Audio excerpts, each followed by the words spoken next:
Good morning and welcome to the MyGuru online classroom. My name is Stefan and I'm MyGuru's Director for Online Tutoring. Today we're going to be talking about how to best approach long reading comprehension passages in both the GRE and the GMAT. We'll go ahead and pause the recording for a moment for folks to arrive, and we'll get probably in about 5 minutes.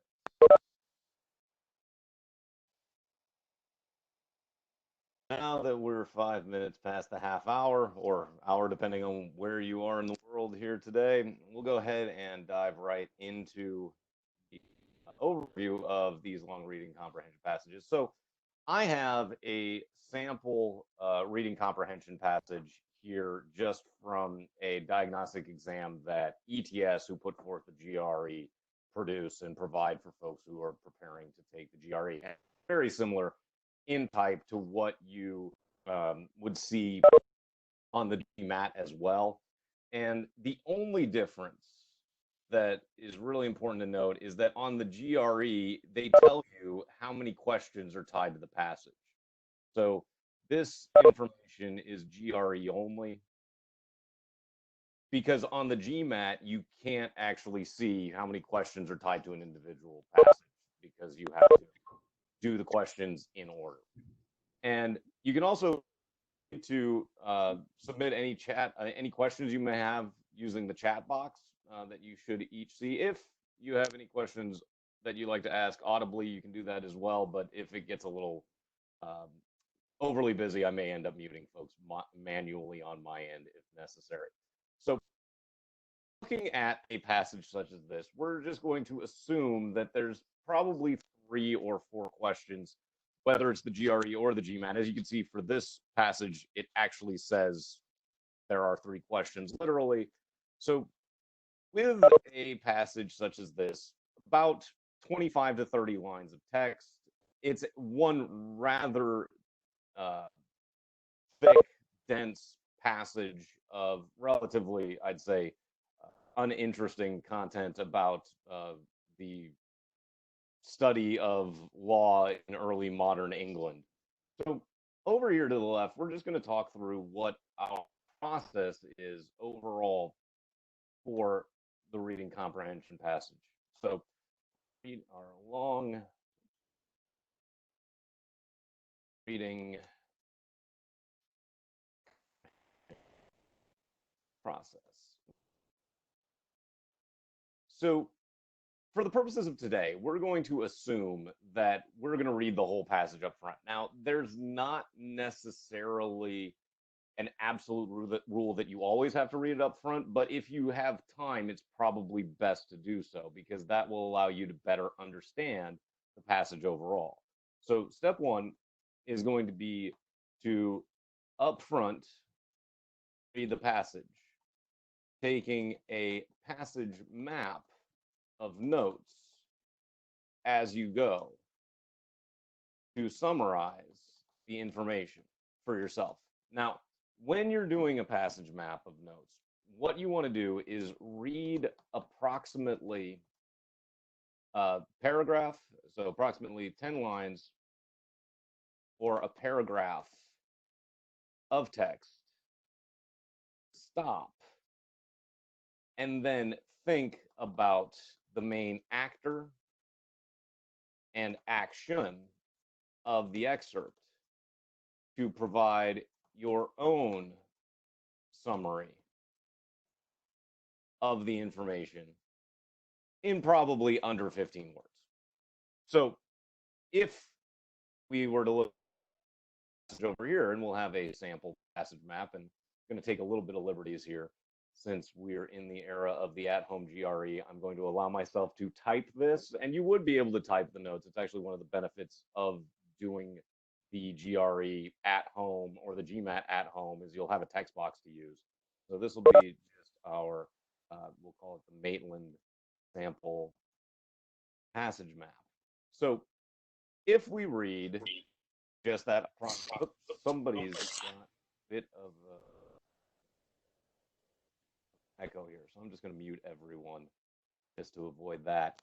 And so We're just going to read about 10 lines and try to summarize what the information is talking about. So we see here that historian F.W. Maitland observed that legal documents are the best, indeed often the only available evidence about a given period. Why then has it taken so long for historians to focus systematically on the civil non-criminal law of England, early modern 16th to 18th century England? Maitland offered one reason: the subject requires researchers to master an extremely formal system of pleading and procedure.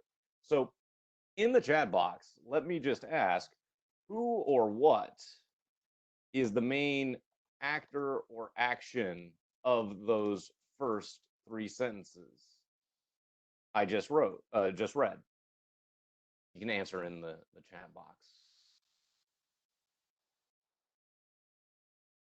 So who is the main subject, or what is the main subject of that first three sentences we just read?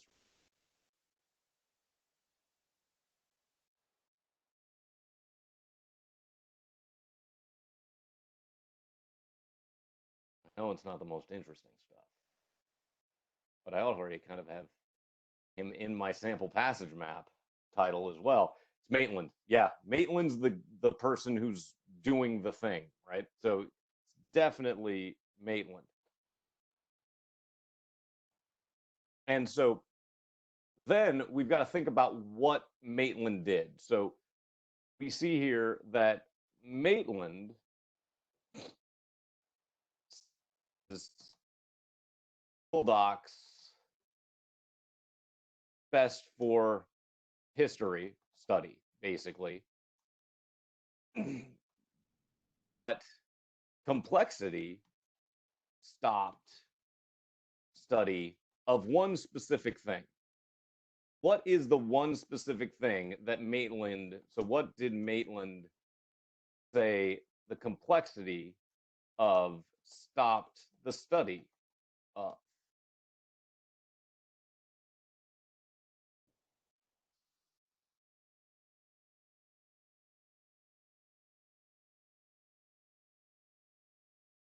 Civil law of early modern England. Yep. So Maitland says legal docs are the best for historical study, but the complexity of them stopped the study of civil non-criminal law of early modern England. So civil law of EML. And I'm just going to call that for early modern England because I'll know what EML means for the next 10 minutes maximum that these passages are going to take you.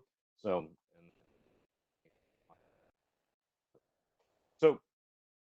then, any questions about the first bullet for the passage map?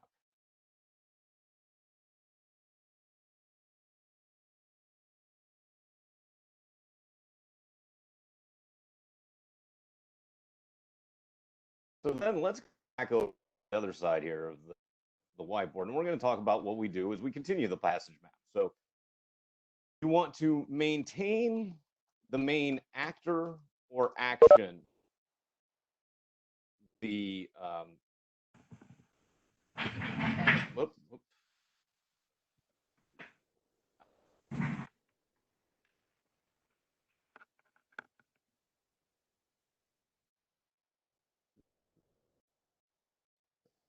go.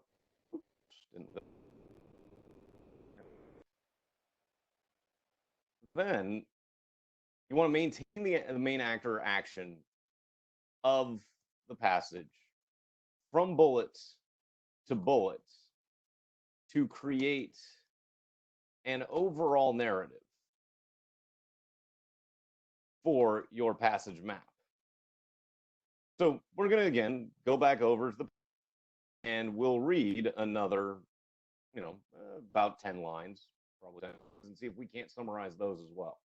So we can on and we see that yet the complexities that confront those who would study such materials are not wholly different from those recently surmounted by historians of criminal law in England during the same period.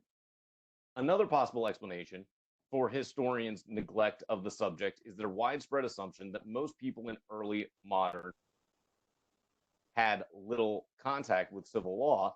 If that were so, the history of legal matters would be of little relevance to general historical scholarship. But recent research suggests that civil litigation during the period involved artisans, merchants, professionals, shopkeepers, and farmers, and not merely a narrow propertied male elite. So, thinking about our passage map here, because we basically have two possible subjects from the first bullet. Should our second bullet focus on Maitland or the study of EML, which we're just calling our shorthand for early modern England law? Yeah.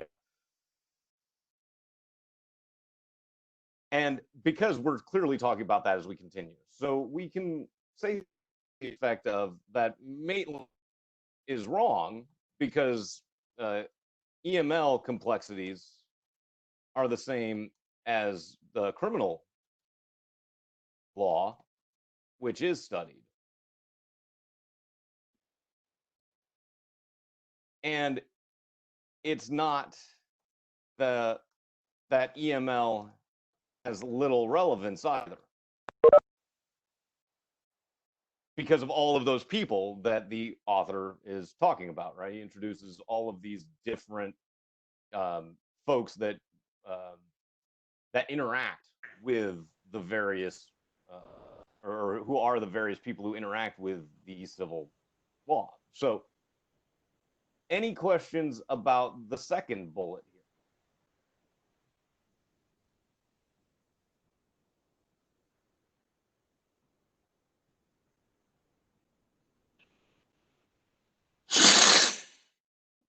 If you wouldn't mind muting yourself if you're not speaking, that would be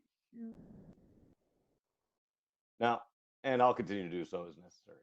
But and you do have the capacity to potentially mic if you need it to ask a question, but it seems like everybody's good with the second bullet. We'll come back over here to continue just about passage map, and then you want to summarize, well, after completing bulleted passage map, you want to summarize the overall purpose of the passage in your own words. And you want to focus on the author's perspective, because the author's perspective is always one that has the most importance. So, moreover, the later 16th and early 17th century saw an extraordinary explosion in civil litigation by both men and women, making this the most litigious era in English history on a per capita basis. And I could probably just say, just add to this bullet, because many civil law cases in early modern England. So now, if we want to have a summary for this, does anyone want to attempt a brief summary of the author's primary purpose for the passage? Does anybody want to attempt to just kind of passage map that we wrote? Again, only two and a half bullets here. Summarize what this entire passage is focused on, because that's what you want to highlight, is what they're talking about and why the author introduced the concepts in the first place.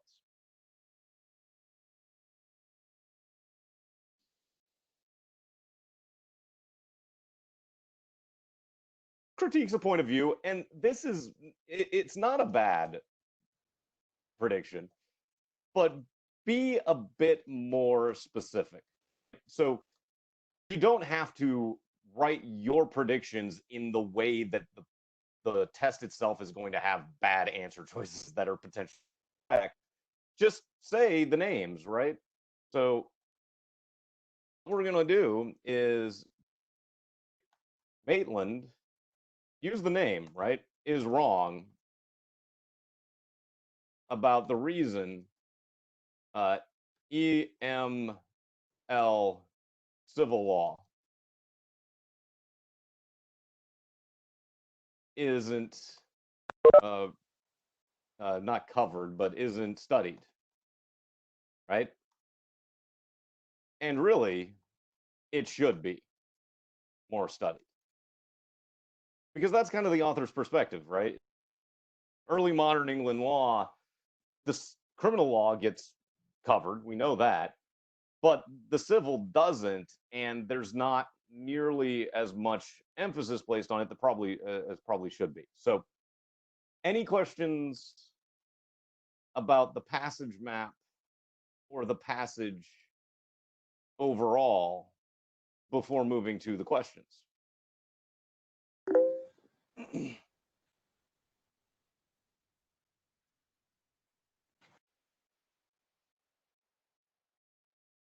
So then we've got our passage map. Step 2 in this process is going to be to read and identify the question task. And really, there's only going to be 4 primary question tasks. You're going to have questions that ask what, and these are basically detail style questions, and they're asking what the passage just said. So almost literally for a direct paraphrase, and you can identify them from the phrase according to. The next is going to be a why question, and these are often known as purpose questions. And they're asking you, why is the information included? And these are sometimes by the phrases in order to, or just the term function, or of course purpose, which is already there. We've got what are known as what must be style questions, and these are known as inference questions. These are sometimes some of the harder ones on the reading comprehension. These are asking you basically what has to be 100% true based solely on the information in the passage, but isn't literally stated. And you infer, imply, suggest. And then the last of the question tasks is going to be what matters. And these are often known as application questions. And basically, they'll often have the phrase of the following, and it's not one of the other types. Because if it can be categorized as any of the other 3 types, it's probably a detail, a purpose, or an inference question. So here, we're just come back over this question, and we've got number 9, and we see a key word. So what is number 9 based on our question types here? Our question types all set up. What question type is number 9?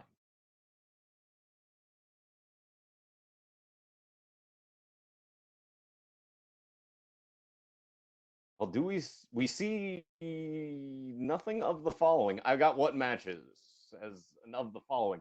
Teresa's got it right. It's what must be. And what is the term that says this is a what must be question? Suggests, indeed. So see the suggests here. We'll highlight this. And so that means that we're looking at an inference question. And so we always want to try and make these questions make more sense to us. And if it helps to rephrase it, do so. So I know that I'm basically being asked what must be of some form. So we see that the passage suggests that the history of criminal law in early modern England differs from the history of civil law during that same period, in that the history of criminal law blank. So what must history of criminal law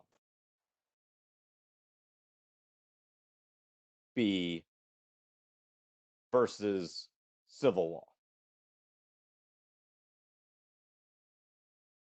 So that's what we're trying to figure out. Now, for a problem such as this, we're going to have A, B, C, D, E for some process elimination here in a moment. What I need to do is try to predict first. We're not going to look at those answer choices yet because we know that the answer choices on the verbal side, they're basically there to trick us. So step 3 for reading comprehension is going to be to predict what the answer should do. Your words. And if it's a what or a why question, then you want to predict as specifically as possible using direct info from the passage. So if you're being asked what or why, you just, okay, I can tell you exactly because the content is really literally in the passage. But if we're looking at these matches or must be questions, you want to just predict broadly by summarizing the subject matter from the passage. And what's nice about that passage map is that we've done here with this particular information. Pardon me. So we know, and I'll make this a little bit smaller so we can see everything. And hopefully everybody can still read the content. If anybody cannot read, I can zoom back in and we can kind of pan left and right as need be. But so here we've got a situation where we already kind of know what it said about criminal versus civil. So which bullet deals with this subject matter? So which bullet from our passage map deals with this subject matter about the difference between criminal law versus civil law?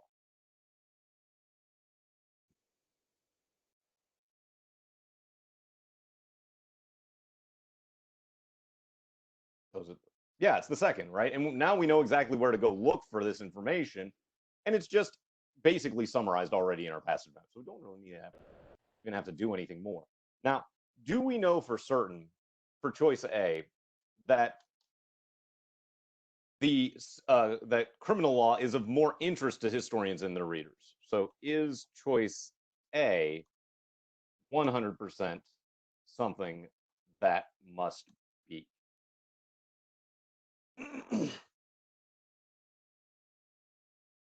I would tend to agree because we actually know this is a reversal. The author goes the other direction. The author says, no, civil law should be of importance because we've got all those people that were involved in civil law. So you can give yourself the reason of this as a reversal. Do we know that criminal law has been more studied by historians? So is B something that 100% must be based on the passage?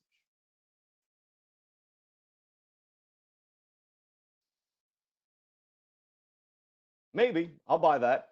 So we'll hold that with a little squiggle because I agree sometimes it's hard to determine 100% on the first pass. So we'll just use a little squiggle saying maybe. Now, is C 100% true based on the passage?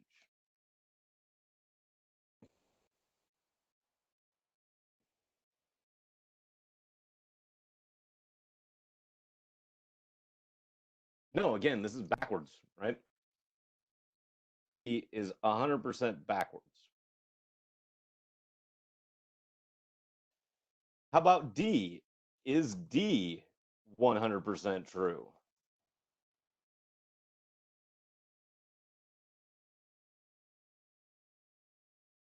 Again, backwards, right? So this is, you can see there's a pattern that gets produced. You're like, oh, these are all just backwards.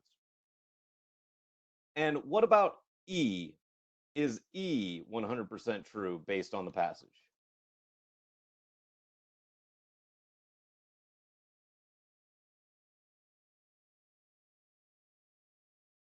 Again, this is just wrong because we know that both of them required formal systems of procedures and mastery of them.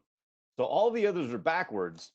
So which choice is correct by being least wrong. B it is. Any questions about this first inference style question here?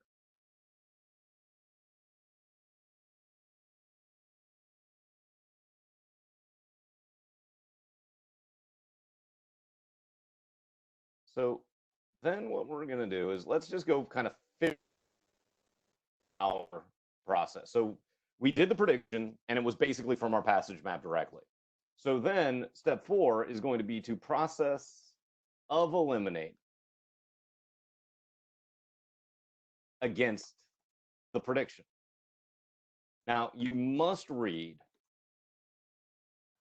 all 5 choices to confirm. So you can't skip any. You want to focus on actions and descriptions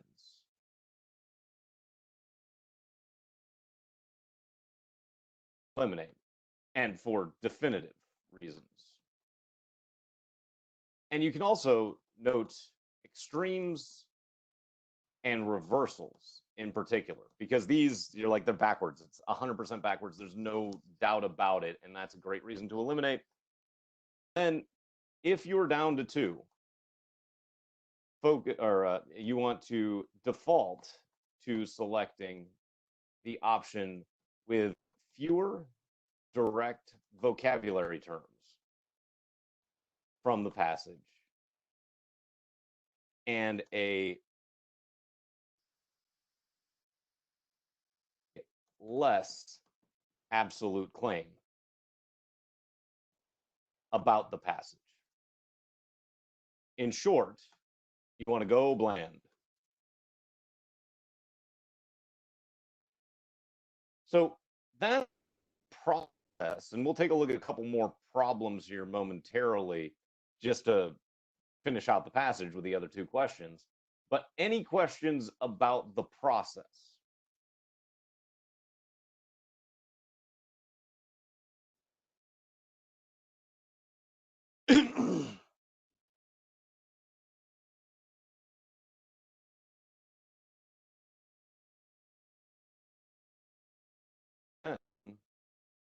I've got a couple more questions here.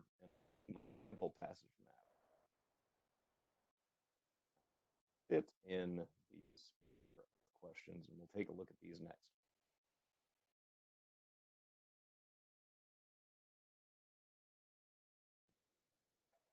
So here, thinking through our question types for number 10. What kind of question type?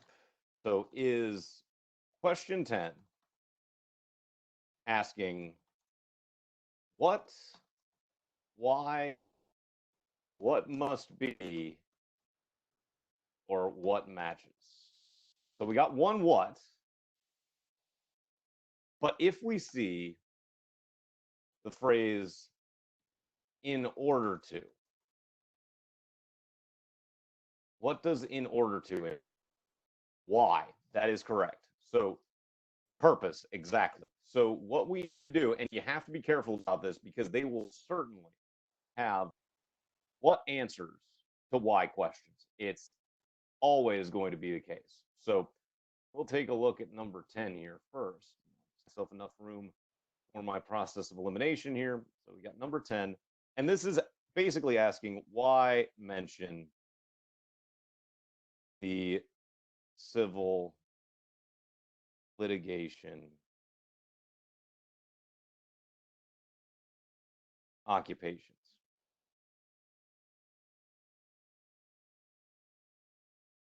And so at this point, I should be relatively well versed with my pardon me, my passage map. And where did the list of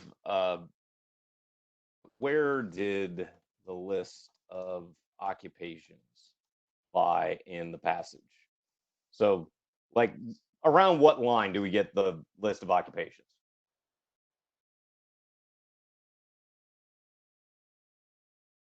Yeah, right around there. Now, here's just a rule overall for the reading comprehension. For targeted reading, meaning you've got a specific subject or line reference, you must always read at least one sentence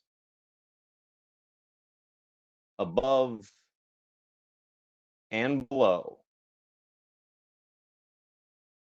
for enough context. And that's a minimum. Because they love to put the information just outside of the window that you read. So here, I want everyone just to like read a sentence above and a sentence below and tell me in, own words, because we'll be able to predict pretty by ourselves here, or pretty specifically rather, not broadly, pretty specifically as to why did the author mention these civil litigation occupations. So basically, read from about line 15 to the end and provide a prediction as to why the author listed those occupations. I'll give everybody a moment to do that. Is it just to show, well, I guess, yeah, show examples. Yeah, I mean, yeah, I'll buy that, actually. I mean, why do I need it to be perfect? We don't need it to be perfect. Yeah, so to show examples of people affected by that civil law.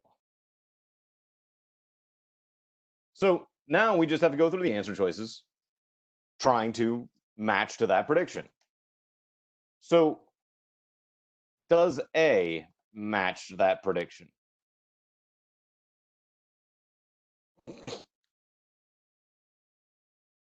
Absolutely not. Again, that'd be a reversal. Does B match that prediction?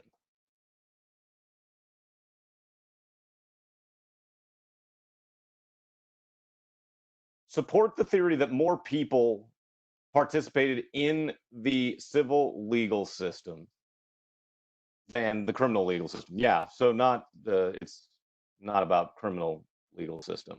So that's extreme. Like that. Then what about C? Does C match that prediction?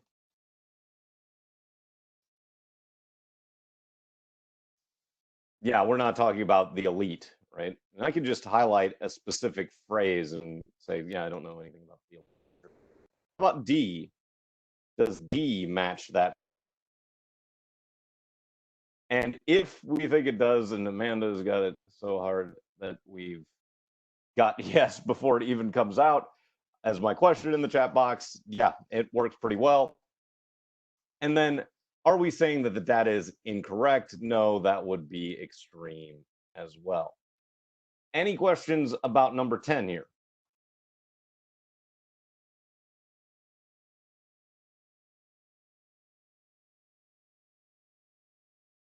Are we comparing at this point the civil litigation to the criminal?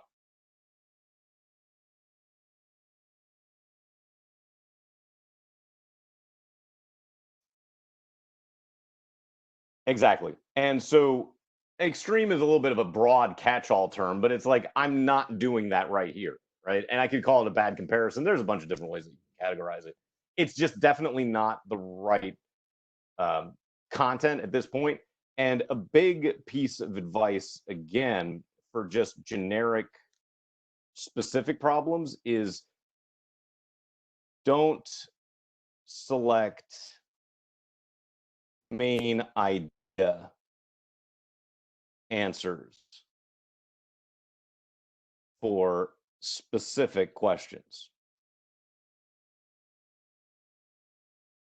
Because here we're not talking about the comparison, and we don't actually know more people participated in the civil legal system.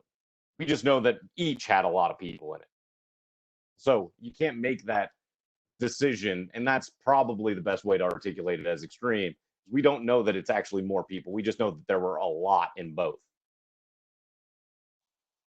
Any other questions about number 10 before we finish out with number 11?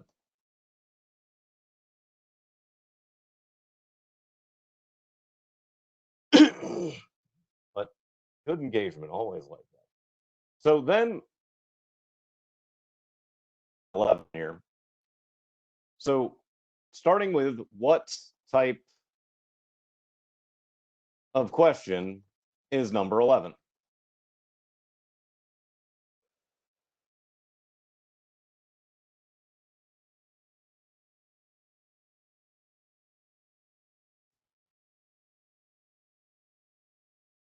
Well, we've got of the following this time, but remember, of the following is always subservient to one of the top three.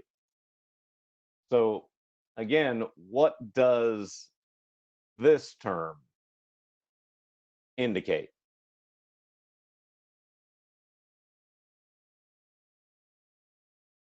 What must be. So this is again going to be a what must be. So what must be true of that widespread assumption?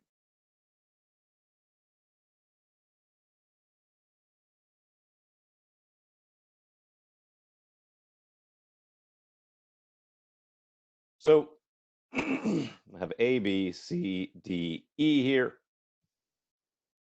And so again,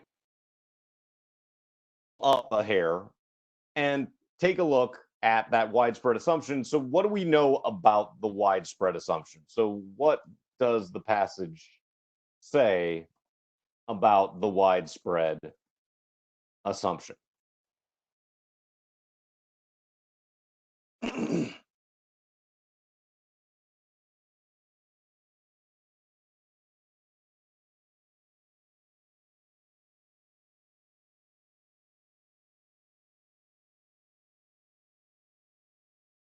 That is wrong. And what was the widespread assumption?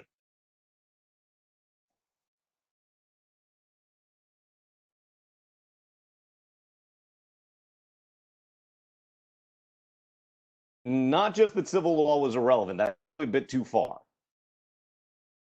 That's it. Teresa's got it right that most people had little contact with civil law. So we know the widespread assumption is that few contacted CL, we'll call that for civil law, and is proven wrong by the passage. So, choice A, does choice A match our prediction?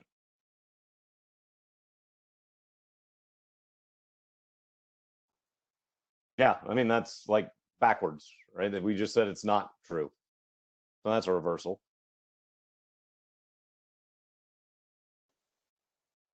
Now, does B match that prediction?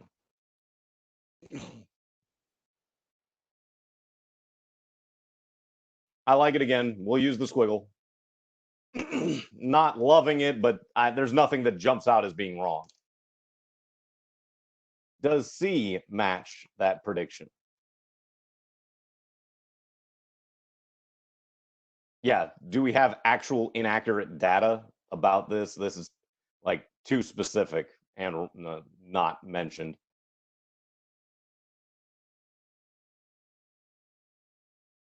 How about D?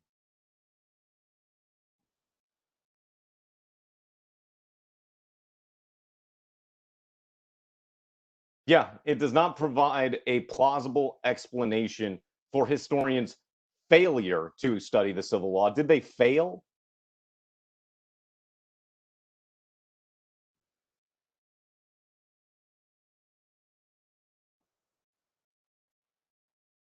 So did the historians literally fail? No, I mean, that's extreme. If you don't notice that, though. And is it based on an analogy with criminal law?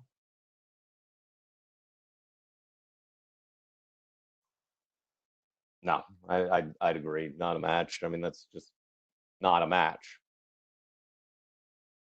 And B is correct because we know that there were, in fact, a lot of people that engaged with early modern civil law, and it should help with the historical study. So that's basically your approach through a standard reading comprehension passage here. And note that part of the reason that we had this nice little passage map to start is we talked about Maitland, and we had Maitland involved, but is Maitland relevant to any questions?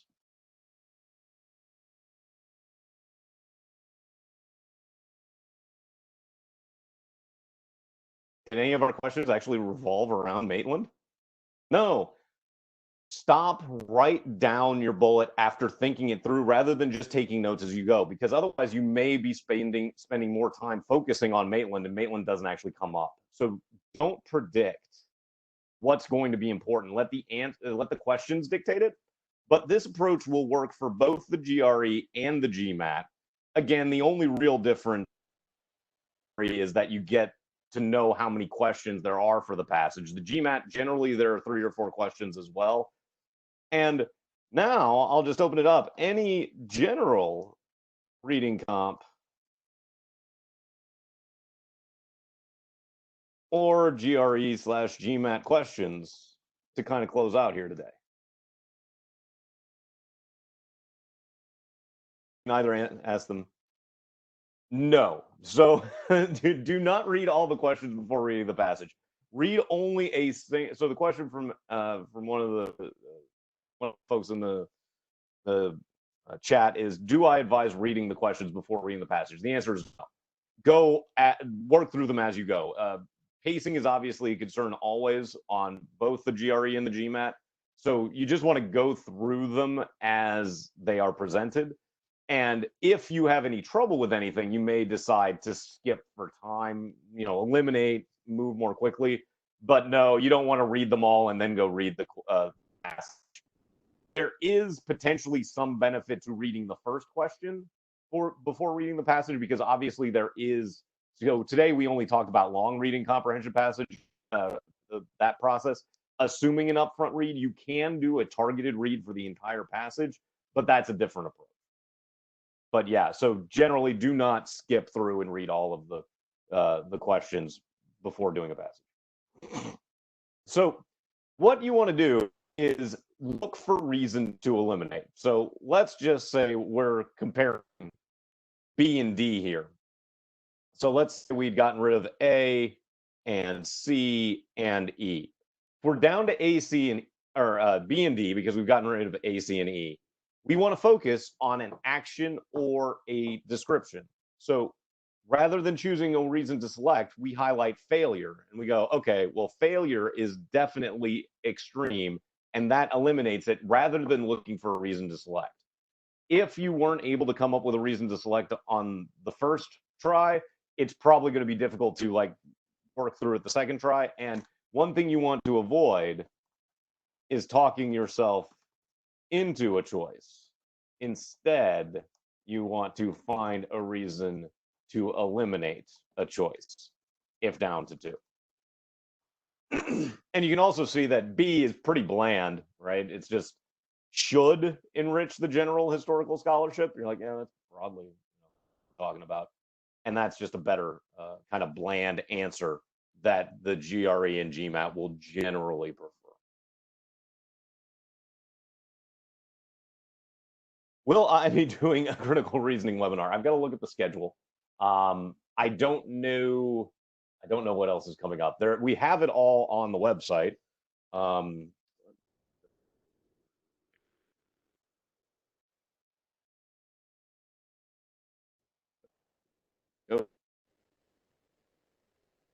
So what do we have on the docket? As of right now, it looks like the next 2 are going to be quant, but it definitely could be something that will be in the future. So here's the upcoming and past schedule, and you can review all of the ones that have been done previously. They are all recorded as well. So that's the upcoming and past schedule, and I'll put that up here on, well, so just kind of moving forward. And obviously, I'll send out the recording too. So fail, always, never, must. So things that have no no exception, basically. So resources. Moving forward. So first is going to be our upcoming webinars. So we've got this here. So there's the website for that. And you can email, me at smaismer@myguruedge.com with any questions, individual questions you may have, or to, of course, inquire about individual or small group online tutoring. So that's kind of the reason moving forward. And please show the procedure one more time. What do you mean by procedure? So unfortunately, we don't have enough time to go through everything again here this morning. We obviously you've got the recording, but unfortunately, time won't permit running through the full process again. But if you have any individual questions, I can answer those. You could watch back what we did. Everything will be recorded, and so that will allow you to see how everything worked out. Of course, here are the resources that are available as you move forward too. And you can always email me individual questions. I'll be happy to answer those. But with under 10 minutes left and having taken a full almost hour to go through this, I'm glad that you found this helpful. Does anyone else have any other questions? Again, RC or GMAT/GRE general. I'm glad that everybody found this beneficial. Please feel free to come in for any of our upcoming webinars as well. You will get an email with the recording. That will come probably by Friday. Takes a little bit of time for WebEx to process the video, but yes, there will be a recording email along with the whiteboard notes. So whiteboard notes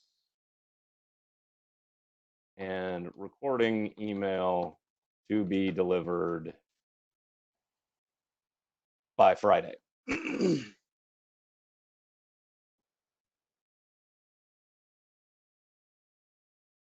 Any other questions from anybody out there on the interwebs?